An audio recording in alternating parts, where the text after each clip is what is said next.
Owun Panjala Panjak Pom. What you mean, a call cake. Panjak. Warro, what's away Panjak? Well, two United Nations mission in South Sudan, UNMISS peacekeepers have lost their lives in a shootout that happened at Malakal. Well, that is part of the story that I'm going to tell you in this video.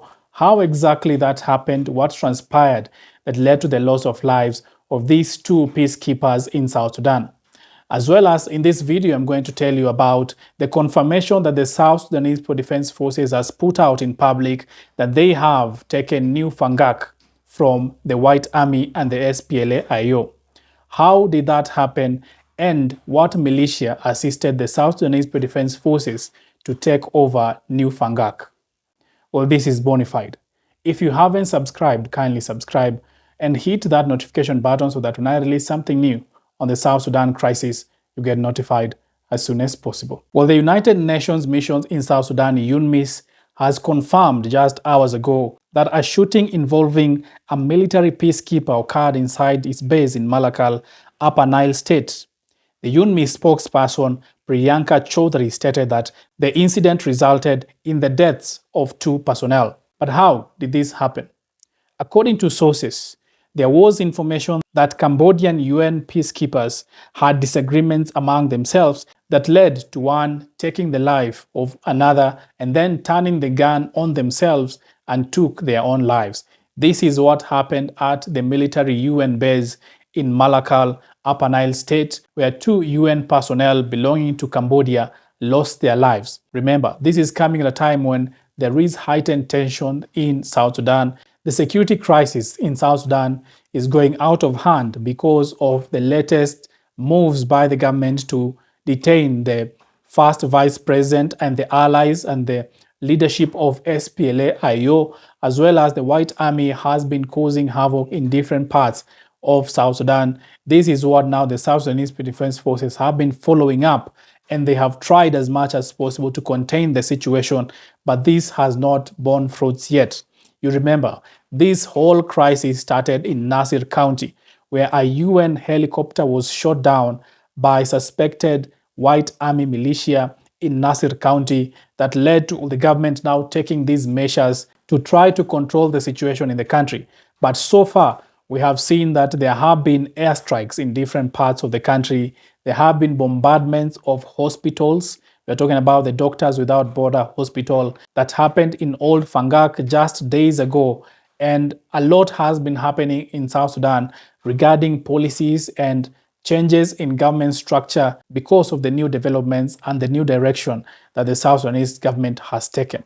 And speaking of Fangak County, it is important to note that the South Sudanese Defense Forces has come out in public to say that they have now taken control of New Fangak County, that they have been in a fight with the White Army and SPLA-IO that were based in New Fangak County. They have managed to repel the White Army and SPLA-IO forces from New Fangak, and they have installed the authority in New Fangak. The South Sudanese Defense Forces did not do this operation alone. They were assisted with the Agwelek militia that were based in that particular area that assisted them to fight the White Army and SPLA-IO forces and take over New Fangak. It is important to note that as per the revitalized agreement, there was a requirement by the South Sudanese government to incorporate all forces, different forces in the country, to have one unified army, the South Sudanese Defense Forces. But that has not been successful. And some are saying that is the reason as to why we have this new upscale of violence in the country. Because they're saying that the forced disarmament of different militia and groups in the country was not done properly and in the right manner. In fact, the first vice president before his detention said that these new disarmament efforts by the government of the day will not pan out well because there are groups that were not rightfully consulted by the government of the day so that they can disarm. It is important to note that Fangak County is among the counties that were listed as hostile by the South Sudanese government, and the government has been making efforts so that it can go to these hostile regions to take over and install the authority in these particular regions. Fangak County being one of these counties, was in the sights of the South Sudanese Defense Forces. And as you can see, they have even gone to the extent of having coordination and partnership with the militias based in those areas like the Agulek, so that they can go and take over and install authority in New Fangak. The Agulek forces have been partially integrated into the South Sudanese Defense Forces, with the leader, General Johnson Olong, being appointed in January as the Assistant CDF for mobilization and disarmament.